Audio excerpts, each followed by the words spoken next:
प्यारे भाई लोग, चलिए एपिसोड स्टार्ट करते हैं। एपिसोड की स्टार्टिंग में दिखाया जाता है जैसे जैसे उस रियलम में घुसा था, वहाँ एक अल्टर होता है, उस पर एक बुढ़ा बैठा होता है।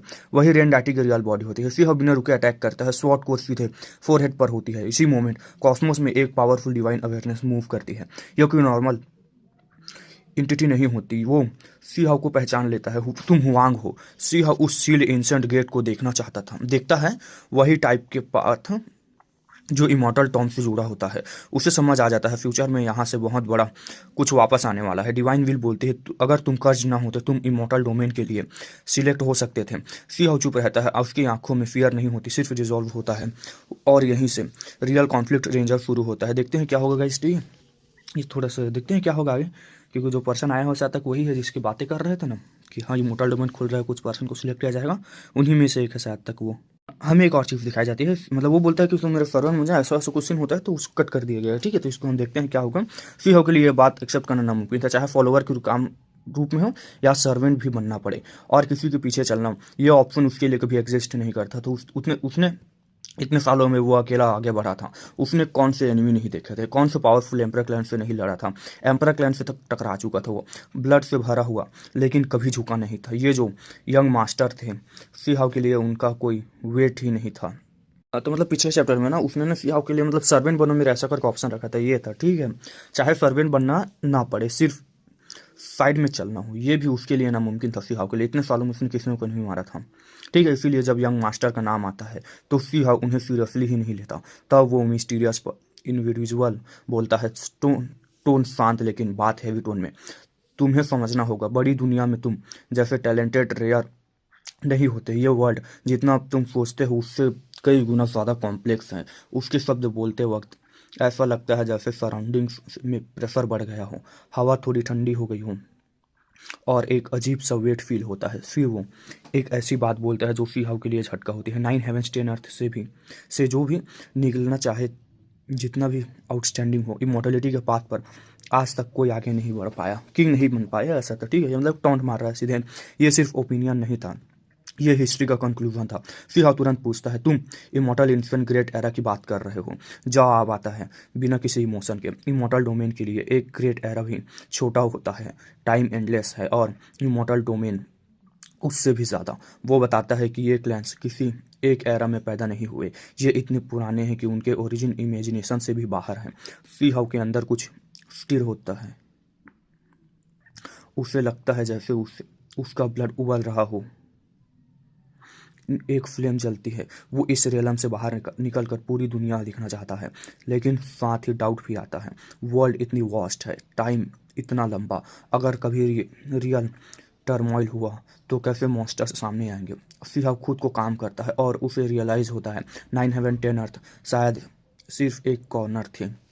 तब मिस्टीरियस वॉइस आगे कहती है, अनडेड नाइट्स को जो लोग एंशंट कहते हैं, जो मिलियंस ऑफ ईयर्स सोते रहते हैं, लेकिन इमॉर्टल डोमेन के कुछ इनहेरिटेंसेस उससे भी पुराने हैं, कुछ के एंसेस्टर्स अभी तक जिंदा है। ये सुनकर सी हाउ के माइंड ब्लैंक हो जाते हैं, काफ़ी देर तक वो चुप रहता है। फिर एक और बात आती है, लेकिन तो हमारा एक कॉमन एनिमी है, असली डेंजर उससे भी ज़्यादा है। सी हाउ समझ जाता है ये बात सिर्फ क्लैंस की नहीं है। अगर हिस्ट्री को और पीछे ले जाए तो एक टर्म बार बार आती है, इमॉर्टल एम्परर कोलैप्स। मतलब ये बार बार आता है। तरीका ये एक ऐसा कॉन्फ्लिक्ट था जो जनरेशन से अनरिजॉल्व रहा है। सिर्फ नाम लेने से ही एक डीप टेरर फील होता था। सीहा पूछता है, क्या सच में ऐसे बींग्स एग्जिस्ट करते हैं जो इतने लंबे टाइम तक जिंदा रहे हैं? उसके लिए उनके लिए जॉय, सोरोस, रिवेंज शायद मीनिंगलेस हो। उनका फोकस ऐसी चीज़ों पर होता है जिससे पूरे वर्ल्ड वाइप हो जाता है, जैसे हाईएस्ट इमॉर्टल मेडिसिन को तोड़कर अलग अलग रियलम में सील कर देना। ये सब यूनिवर्स लेवल मूव्स थे। सी हाउ गहरी सांस लेता है, उसे समझ आ रहा था पाथ आगे बहुत लंबा है, सिर्फ सरवाइव करना काफ़ी नहीं, टाइम का टेस्ट क्लियर करना पड़ेगा। उसका चेस्ट में हॉट ब्लड सर्च करता है। वो इन सब पावर्स के अगेंस्ट खड़ा होना चाहता था। फिर एक मोमेंट के लिए एक थॉट आता है, शायद वो भी बस एक चीटी है। मिस्टीरियस पर्सन का एटीट्यूड न्यूट्रल रहता है, न दुश्मनी न सिंपथी। वो डेसोलेट बॉर्डर वॉर के बारे में जानता था, इमॉर्टल ब्रेकिंग कर्स के बारे में भी, लेकिन मदद बिल्कुल भी नहीं। उसने कोई मदद नहीं की। उसके लिए वैल्यू और नॉन वैल्यू बिल्कुल क्लियर थी। सी हाउ ही कुछ नहीं मांगता, पाथ उसका अपना था। फिर वो पूछता है ये जगह क्या है। आंसर मिलता है ये एक एक्स्ट्रा ऑर्डिनरी सीक्रेट लैंड है, दूर तक र्यून्ड स्टार्स, डेड साइलेंस, लेकिन स्पिरिचुअल एसेंस एक्सट्रीम लेवल पे है। कभी एनर्जी समुंदर जैसी उबलती है, कभी अचानक ड्रेन हो जाती है। जहाँ एक एंशियंट पाथ सील है, मतलब यहाँ पर एक एंशियंट पाथ सील है, कुछ वापस आने वाला है। रेन डाइटी दूसरे एंशियंट क्रीचर्स कभी इस जगह के गार्डियन थे। स्ट्रॉन्ग होने के बावजूद रेन डाइटी यहाँ सिर्फ एक सोल्जर था। रेन क्लैन का ओरिजिन बड़ा था, रेन, विंड, लाइटनिंग जैसे नेचुरल फोर्सेस से जुड़ा, पर इस र्यून्ड वर्ल्ड में वो भी डिक्लाइन कर चुका था। गार्डियंस धीरे धीरे वाइप आउट होते गए। सिर्फ डेसोलेट बॉर्डर वॉर के बाद इमॉर्टल डोमेन की इस जगह का सिग्नल पता मिला, तब जाकर सील स्टेबलाइज हुई। सी हाउ नॉट करता है, एक पैसेज ने पूरे वर्ल्ड की किस्मत डिसाइड कर दी थी। जब उसे पता चलता है कि यहाँ लेस देन अ मिलियन लोग बचे हैं और सब कल्टीवेटर्स हैं, तो वो स्टंड रह जाता है। ये एक वर्ल्ड थी जो ऑलमोस्ट खत्म हो चुकी थी। फिर यंग मास्टर का टॉपिक आता है। जब सेकेंड बॉडी रीइंकार्नेशन का हिंट मिलता है तो सी हाउ सीरियस हो जाता है, ये रियल थ्रेट होता है। फिर वो लाइन आती है जो सी हाउ के माइंड को जगा देती है, तुम्हारे वर्ल्ड के मेथड्स ऑलरेडी आउटडेटेड हैं। सी हाउ का एक्सप्रेशन बदलता है, उसने पहले ही अपना पाथ चूज कर लिया था, बॉडी को फील्ड बनाकर, और उसे फुल कॉन्फिडेंस था अगर वो इसे परफेक्ट करे तो हार्वेस्ट गोल्डन होगा। फिर वो सीधे पूछता है इस रेन डाइटी को मार सकता हूँ। आंसर न्यूट्रल रहता होता है। सेहा बोल हेजिटेट नहीं करता। स्वॉर्ड मूव होती है, ओवरलास्टिंग स्वॉर्ड को डायरेक्टली स्ट्राइक करती है। रेन डाइटी की प्रिमोडल स्पिरिट्स वही खत्म हो जाती है। ब्लड एल्टर पर गिरता है, वॉइड में रेड कलर स्प्रेड हो जाती है।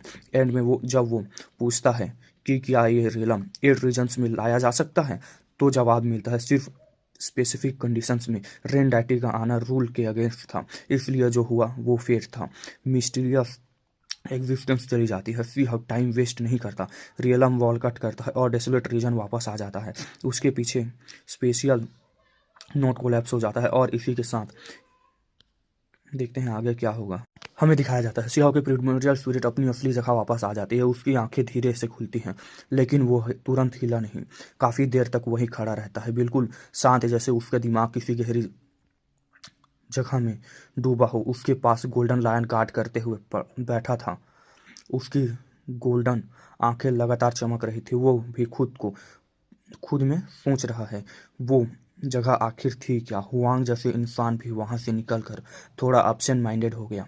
वहां 9 हेवेंस 10 अर्थ के लोगों के बीच एक कंपटीशन चल रहा था। सबका एक ही गोल था, इमॉर्टल डोमेन में एंटर करने का राइट और वहां की पावरफुल इनहेरिटेंस की रिकॉग्निशन। सी हाउ शांत खड़ा हो, खुद से ही सब कुछ कनेक्ट करता है। उसके दिमाग में बार बार उस मिस्टीरियस यंग मास्टर का चेहरा उभरता है। सोच कर ही उसका मन हल्का सा कांप जाता है। अगर वो इमॉर्टल ब्रेकिंग कर्स से अफेक्टेड नहीं होता तो शायद वो क्रीचर चाहता था कि सी हाउ उसका फॉलोअर बने, किसी और का फॉलोअर बने शायद तक।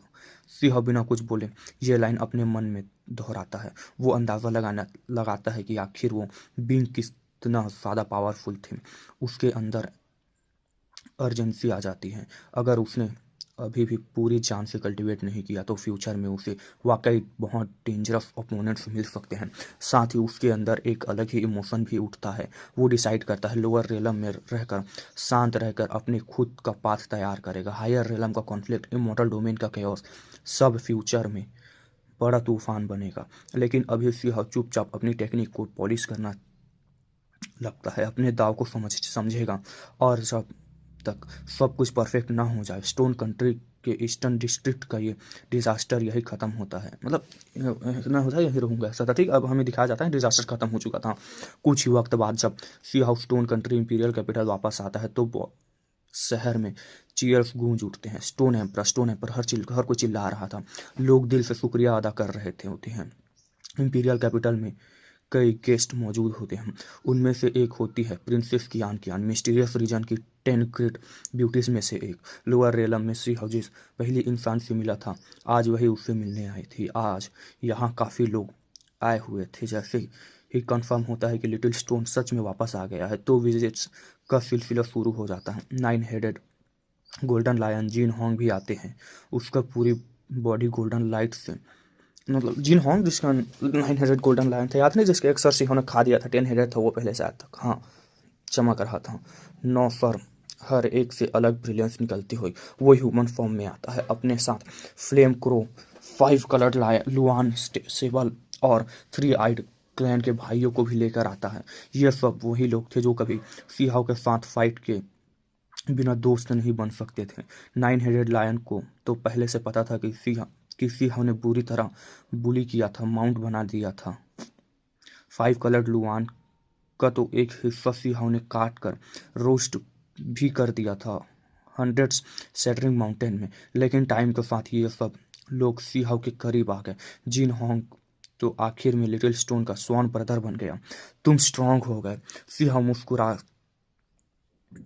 कर सबका वेलकम करता है। पुरानी यादें, पुरानी बातें सब एक साथ वापस आ जाते हैं। जिन होंग खुद हंस कर कहता है कि 12 साल पहले वो दोनों एक दूसरे को देखना भी पसंद नहीं करते थे। तभी 9 हेडेड लायन की नज़र सीहाउ के गोल्डन लायन पर पड़ती है। ये कौन है? मेरे क्लैन का भाई। गोल्डन लायन को ये बात बिल्कुल पसंद नहीं आती। वो ह्यूमन फॉर्म लेने में भी इंटरेस्टेड नहीं होता। उसके लिए लोअर रेलम के लायंस कुछ भी नहीं होते। एक छोटा लायन मुझे डिसरिस्पेक्ट कर रहा है, वो दांत दिखा देता है।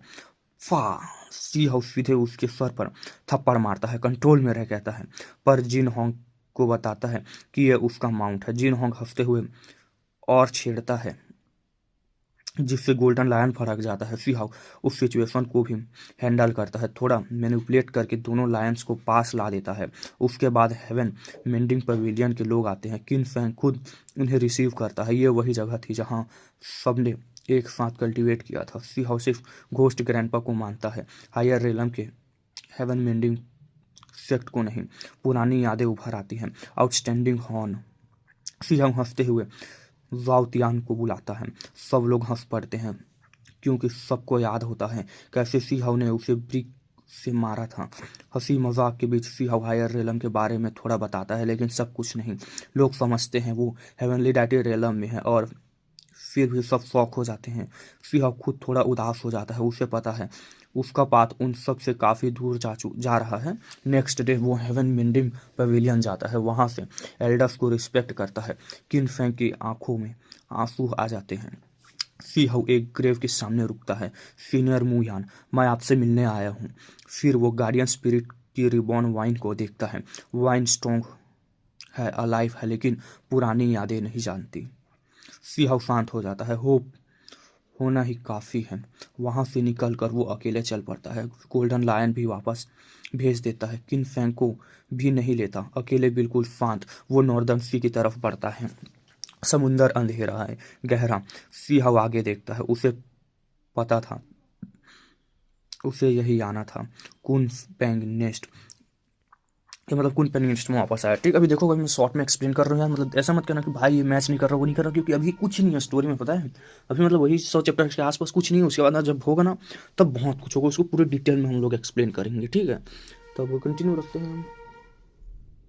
हमें दिखाया जाता है जैसे जैसे वो नॉर्दर्न सी आता है, सी में वेव्स ऊपर नीचे हो रही थी। यहाँ पानी डार्क ब्लू नहीं था बल्कि इंक जैसा ब्लैक था। ये नॉर्दर्न सी की खास पहचान थी। समुंदर अनंत, गहरा और पूरी तरह काला। सी हाउ लहरों पर चलते हुए आगे बढ़ता है गया। ये ओशन पाथ उसे सीधे गहरे समुंदर के अंदर ले जा रहा था। चलते चलते उसे पुरानी यादें याद आने लगती हैं। कभी इसी नॉर्दर्न सी में वो यूनजी और बाकी लोगों के साथ आया था। यही ओशन क्लैंस से बैटल हुई थी और यही उसने पहली बार वीच को देखा था। उसके कई पुराने ओपोनेंट्स कुछ हमेशा के लिए समुंदर के नीचे डूब गए और कुछ लोग हायर रेलम की तरफ निकल गए। ओशन डाइटी के डिसेंडेंट्स मू फैंग और फ्लेम फिश क्लैन का हानतियान, ये दोनों समुंदर के सबसे पावरफुल यंगस्टर्स थे।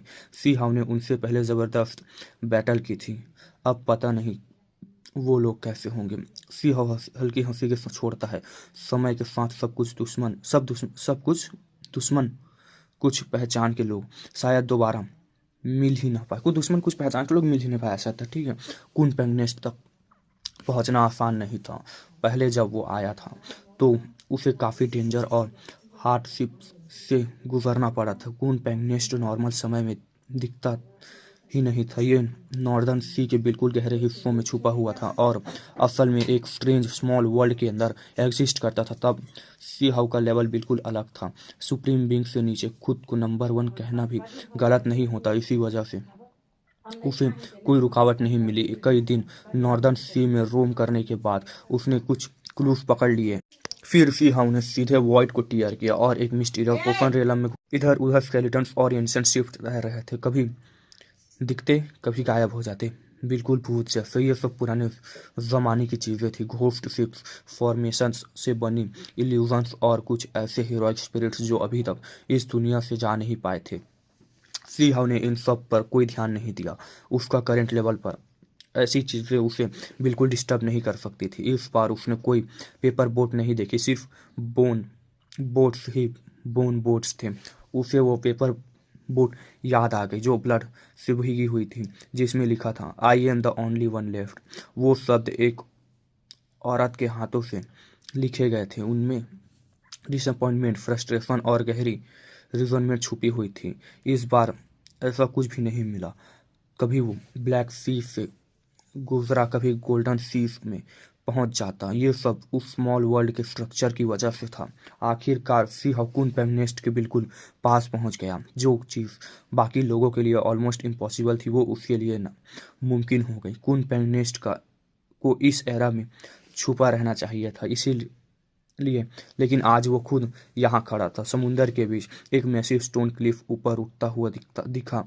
उस क्लिफ पर एक गाइगेंटिक कून पेंग नेस्ट था जिसमें से कायोटिक एनर्जी निकल रही थी। ये वही जगह थी जहां वो कई साल पहले आया था। मैं वापस आ गया हूँ, सिहाव ने धीरे से कहा। वो क्लिफ पर जंप करता है। ये जगह इस एक आइसलैंड जैसी लग रही थी। कून पेन नेस्ट दूर से बर्ड नेस्ट जैसा दिखता था, लेकिन इसकी साइज बड़ी थी कि समुंदर उसके सामने छोटा लगता, इतना बड़ा। ये विशियस 10 में से एक का घर था। सी हाउ इधर उधर देखता है। पहले यहाँ एक रिवर थी, एक गेट था जहाँ से स्पिरिचुअल लिक्विड निकलता था और कभी कभी ब्लड सोकेट पेपर बोट बह कर आती थी। अब वो रिवर लगभग सूख चुकी थी। सी हाउ का चेहरा पर हल्का सा जॉय आता है, लेकिन साथ ही मन टाइट हो जाता है। क्या वो दोबारा अंदर जाएगा? उस समय तो कोई पेपर गेट भी नहीं था। कुछ देर तक देखने के बाद वो सीधे कुन पर नेस्ट पर फोकस करता है। इस जगह की वैल्यू उसके लिए बहुत ज़्यादा थी। यहीं से उसे कुन पैंग प्रीशियस टेक्निक मिली थी जिससे उसकी लाइफ बदल गई थी। लोअर रेला में मेथड्स लगभग ख़त्म हो चुकी थी।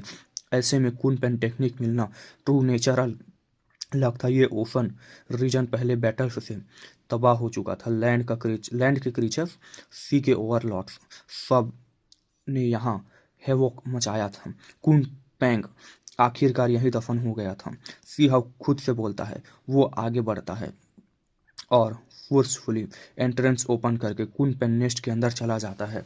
अंदर के वर्ल्ड बहुत बड़ा था, बहुत ही वास्ट और कॉम्प्लेक्स। ये बाहर का नेस्ट जैसा बिल्कुल नहीं लगता था। लेआउट एलिगेंट और स्ट्रक्चर था। सी हाउ बिना रुके आगे बढ़ता है। उसे कई डिवाइन मेडिसिन दिखे। फिर वो उस अंडरग्राउंड केव तक पहुंच जाता है जहां पहले ब्लड पूल था। अब सब कोलैप्स हो चुका था, लेकिन वो एग्जैक्ट जगह पे रुककर आंखें बंद करता है और सेंस करता है। क्या कुन पैंग सच में मर चुका था?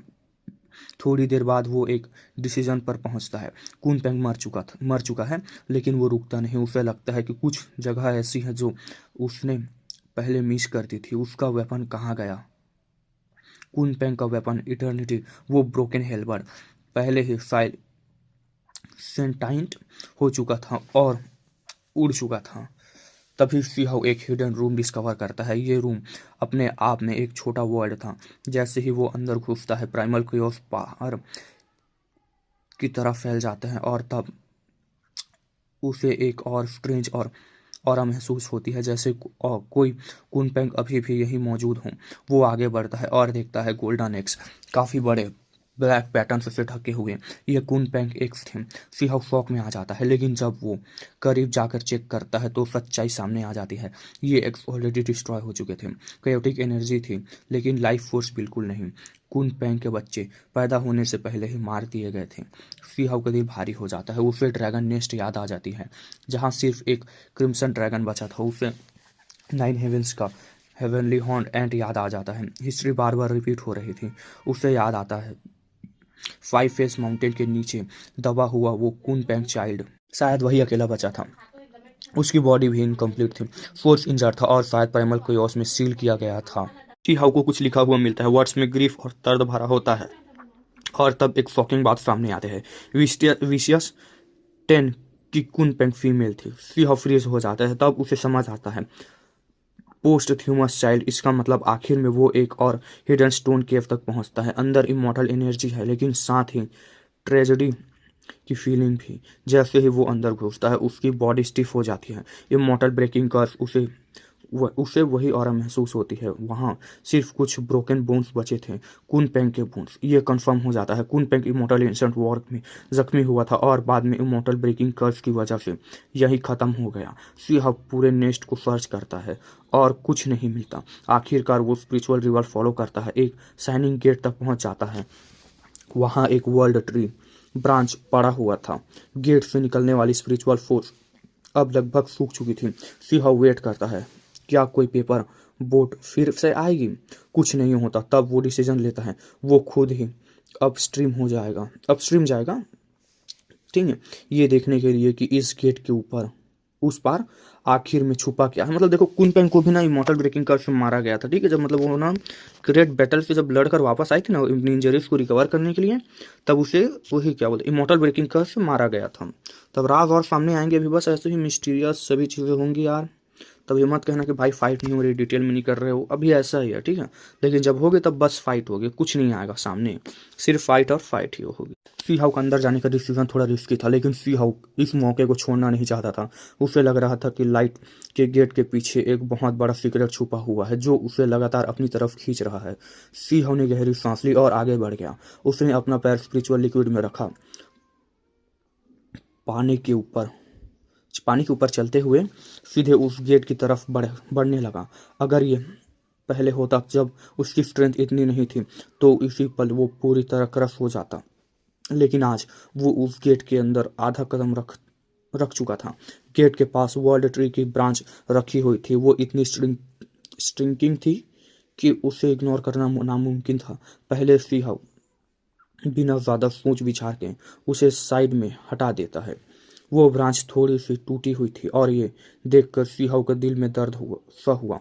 वर्ल्ड ट्री की चीज़ों को 10,000 डिजास्टर से भी सेफ माना जाता है, हमेशा के लिए इम्पेरिशेबल। फिर भी इसका एक हिस्सा डैमेज हो चुका था। इसका मतलब था कि इसने कुछ ऐसा देखा था जो कल्पना से परे थी। वर्ल्ड ट्री दुनिया के बनने के समय से एग्जिस्ट करता था। हर कंप्लीट ग्रेट वर्ल्ड में सिर्फ एक ही वर्ल्ड ट्री होता था और अब ये भी डिस्ट्रॉय हो चुका था। सी हाउ ने धीरे से सांस छोड़ी। उसका दिल भारी हो गया। इमॉर्टल इंसेंट की वॉर में ये वर्ल्ड ट्री शायद बिल्कुल जड़ से तोड़ दिया गया था और जो हिस्सा बचा वो इस ग्रेट एरा के शुरू होते ही खत्म हो चुका था, या फिर खत्म हो गया। ये एक प्राइसलेस चीज थी। सी हाउ ने बड़े ध्यान से इस ब्रांच को अपने पास रख लिया। अफसोस ये था कि इसमें से जो अनमैच्ड एसेंस थी वो पहले ही खत्म हो चुकी थी, सिर्फ थोड़ी सी रेसिड्यू बची हुई थी, वरना इसकी वैल्यू इमेजिनेशन से भी बाहर होती। तभी एक बहुत हैवी प्रेशर ऊपर से उस पर आ गया, सिर्फ बॉडी पर ही नहीं, सीधे सोल पर भी। सी हाउ का आधा शरीर गेट के अंदर पहुंच चुका था। की आवाज के साथ उसने थोड़ी ठंडी सी सांस ली। क्या सिर्फ प्रिमोडल स्पिरिट ही इस गेट के अंदर जा सकती थी? क्या फिजिकल बॉडी को यहाँ एंट्री ही नहीं मिलती?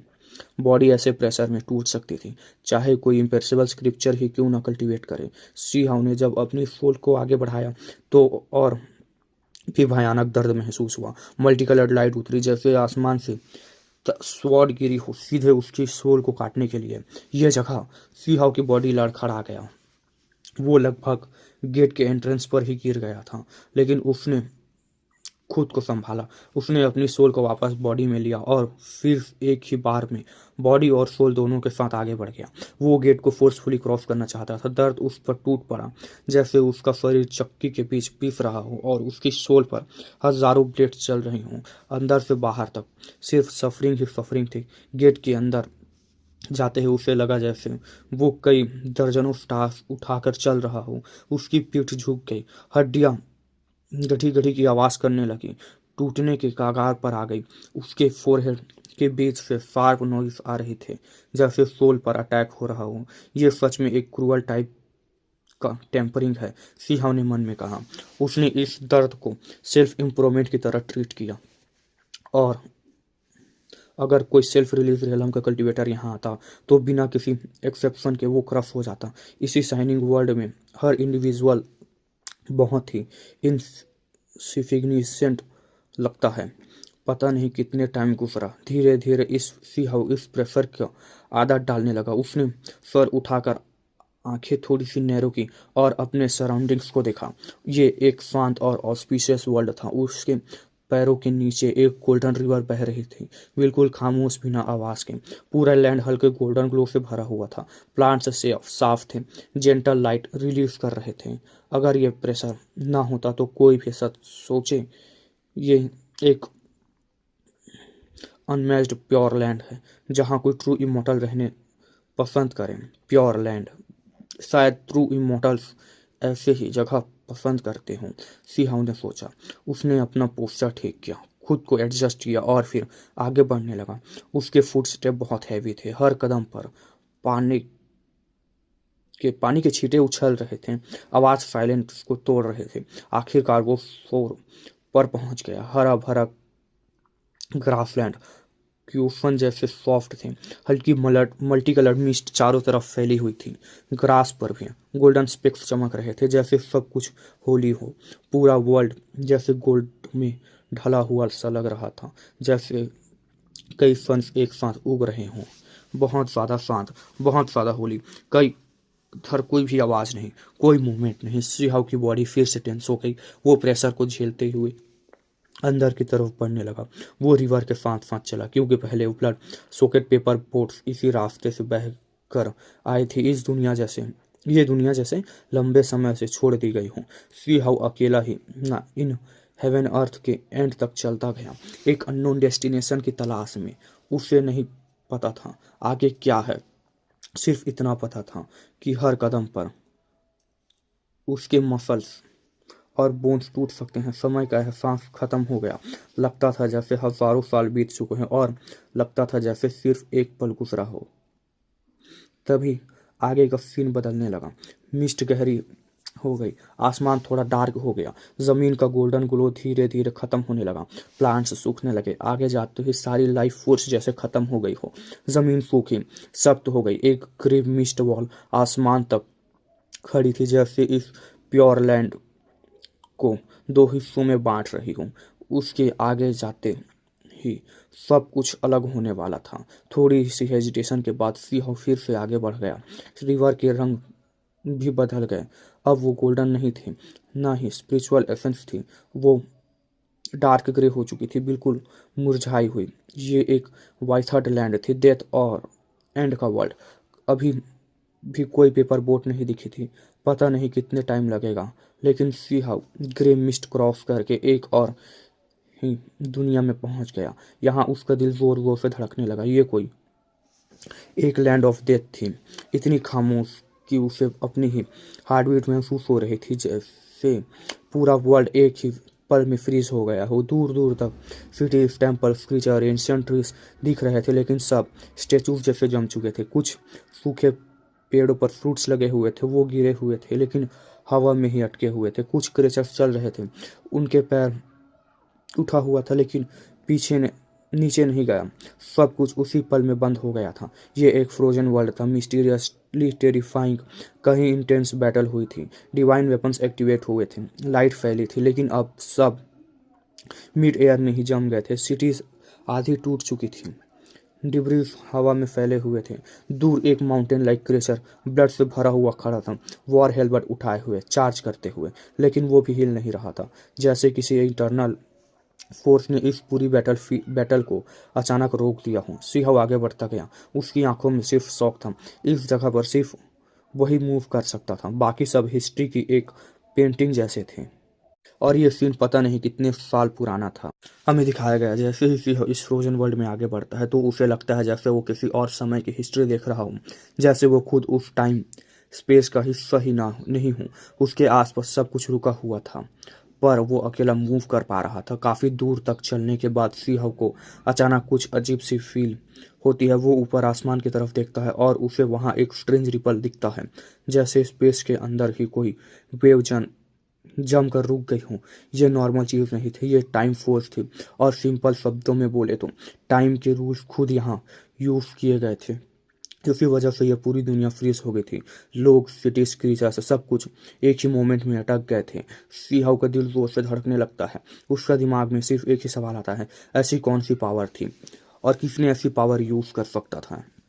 और फिर एक और बात, अगर टाइम फोर्स इतनी स्ट्रांग है तो ये मुझे अफेक्ट क्यों नहीं कर रही। ये उसकी बॉडी पर कोई ऐसी चीज़ है जो टाइम लॉस को रेजिस्ट कर रही है। सीओ की बॉडी पर ऐसा था, ठीक है। या फिर ये सब सिर्फ पास्ट के इम्प्रिंट्स है और वो बस एक ऑब्जर्वर है। सीहाउ खुद भी श्योर नहीं था। सब कुछ कंफ्यूज्ड सा लग रहा था। उसे लग रहा था जैसे वो किसी ऐसे रास के बीच खड़ा हो जिसे समझना इस वक्त पॉसिबल ही नहीं। आगे बढ़ते हुए उसका हार्ट सडनली और तेज हो जाता है। हार्ट बीट करने लगता है, उसकी सोल कांपने लगती है और तब वो रुक जाता है। उसके सामने ज़मीन ख़त्म हो जाती है। आगे कोई रास्ता नहीं होता, कोई लैंड नहीं, लेकिन एक चीज़ अभी भी थी, रिवर। वो रिवर स्पेस के अंदर से फ्लो कर रही थी, सीधे एक अननोन जगह की तरफ। सीहाव अपनी हेवनली आइस एक्टिवेट करता है। पूरी पावर के साथ वो वॉइड के उस पार झाँकने की कोशिश करता है और तब उसे दिखता है दूर कहीं उस रिवर के एंड पर एक ब्रिलियंट वर्ल्ड था, बहुत ही हेवी, क्लियर नहीं पर क्लियरली एग्जिस्ट करता हुआ। और उस रिवर का सोर्स वही था। इसी जगह से टाइम रिपल्स निकल रही थी। सीहो अपनी आंखों की पावर और बढ़ाता है। उसकी प्यूपल्स छोटे सन्स जैसे ग्लो करने लगते हैं और वो जो देखता है उससे हिला देता है, सीहो को हिला देता है। वो एक ब्लड सॉकेट वर्ल्ड था जहाँ एक मैसिव बैटल चल रही थी। इमॉर्टल लेवल की पावर, दाव लॉ, सब कुछ एक साथ कोलाइड कर रहे थे, लेकिन सब कुछ फ्रीज हो चुका था। और तब सीहाव को असली वजह दिखती है। उस वर्ल्ड के एज पर हवा में फ्लोट करता हुआ एक गाइगेंटिक जाइगेंटिक बेल था, ठीक है। वो बेल इतना बड़ा था कि पूरे रेलम को सप्रेस कर रहा था। उस पर ब्लड के मार्क्स थे। इस बेल से टाइम वेव्स निकल रही थी। इसी वजह से सब कुछ रुक गया था। ये नॉर्मल आर्टिफैक्ट नहीं था, ये किसी अनइमेजिनेबल लेवल की बैटल का हिस्सा था। सीहाव बेल के वेव्स को ध्यान से देखता है और उसे उसमें सिंबल्स दिखते हैं, दाव के सिंबल्स, और उनकी मीनिंग विदाउट मीनिंग। सीहाव का दिमाग और ज़्यादा कंफ्यूज हो जाता है। उसे सिर्फ विदाउट एंड इमॉर्टल किंग के बारे में पता था। ये विदाउट बिगिनिंग क्या है उसे नहीं पता था। वो और देखना चाहता था पर डिस्टेंस बहुत ज़्यादा है और ये सब शायद इस एरा का भी नहीं था। इसी बीच रिवर के पास उसे एक सीन दिखता है। एक वाइट क्लोथ पर्सन अकेला बैठा हुआ, पर ब्लिंक करते ही सब गायब। सीहाव की बॉडी हिल जाती है। उसकी आंखों से ब्लड निकलने लगता है। वो और अब देख नहीं सकता था। उसकी लिमिट्स आ चुकी थी और अगर वो आगे गया तो शायद एग्जिस्ट ही नहीं करेगा। मजबूरी में सीहाव वापस मुड़ता है गेट ऑफ लाइट की तरफ। हर स्टेप के साथ उसकी बोन्स प्रेशर से क्रैक जैसे साउंड कर रही थी। इम्पेसिबल फ्रैक्चर होने के बाद भी उसकी बॉडी ऑलमोस्ट टूट रही थी। आखिरकार वो गेट के बाहर आ जाता है और रिवर के किनारे गिर जाता है। पूरा स्टेमिना खत्म। काफ़ी देर बाद वो उठता है और गेट को देखता है। उसे समझ आ जाता है अभी उसकी स्ट्रेंथ काफ़ी नहीं है। वो डिसाइड करता है कि इस बारे में किसी से पूछना पड़ेगा और उसके दिमाग में दो नाम आते हैं, बर्ड ग्रैंडपा और कॉइन एल्डर। सीहा वाइट गॉड रेलम जाता है। क्रिम्सन ड्रैगन गेगू भी पीछे पीछे आ जाता है। जब सीहा उन दोनों से कुनपेंगनेस्ट के पास वाली गेट और फ्रोजन वर्ल्ड के बारे में पूछता है तो दोनों के रिएक्शन अजीब होता है, जैसे उन्हें या तो याद नहीं या फिर याद करना नहीं चाहते। वो अचानक बर्ड ग्रैंडपा को बोलता है वो फिर आ गया। तब अचानक बर्ड ग्रैंडपा बोलता है कि वो फिर आ गया, ठीक है। कॉइन एल्डर भी सीरियस हो जाते हैं। सीहा पूछता है, तब पता चलता है इमॉर्टल डोमेन से लोग वाइट गॉड रेलम के गेट पर आ चुके हैं। ये सुनकर सीहा शॉक्ड में आ जाता है और तुरंत बोलता है चलो देखते हैं कौन आए हैं। तो इस एपिसोड को यहीं तक रखते हैं। मिलते हैं एपिसोड के साथ, तब तक के लिए bye bye, see you next. और थोड़ा देखो यार, सब्सक्राइब बढ़ा यार, हमारी भी 500-600 करा जिससे हमें भी मोटिवेशन मिलते रहे। तब मिलते हैं एपिसोड के साथ, तब तक के लिए बाय बाय।